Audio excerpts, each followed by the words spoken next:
the Somali people coming and they're not welcomed for the most part. You, as a filmmaker, you also have the responsibility to not lean so hard into the Somali, right? So I wonder how was that pressure for you, and how did you deal with it? Did you feel like you represented the both parties?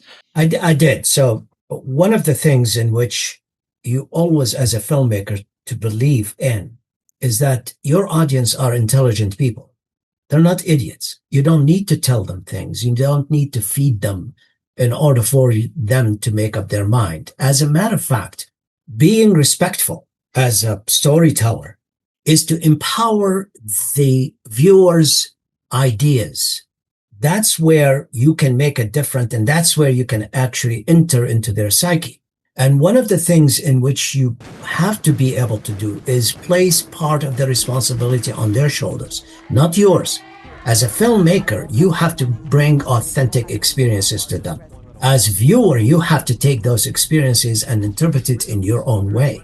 And as we stated, interpretation becomes so necessary for each individual to have their own perspective on the story so that they come up with a convincing evidence why they thought the way they thought, not because I fed it to them, not because I made them, or because I preached at them, or because I told them, I need you to think that way.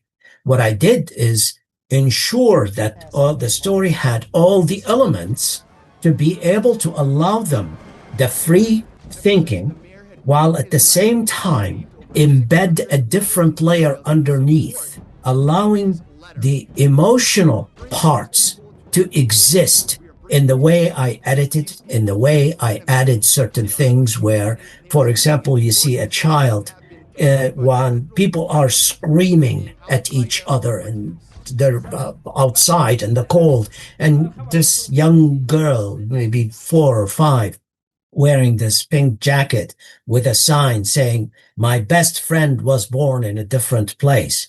And I focused my camera on that, while these people, you can hear them in the background trying to kill each other. And while she is being scared by those voices, and she starts crying, and her mom is comforting her. The combination of how you actually tell a story, ultimately you're going to get to a place where you say, I have a voice, but how do I balance my voice while respecting the audience's point of view? Because they need to find the truth themselves, not me telling them the truth.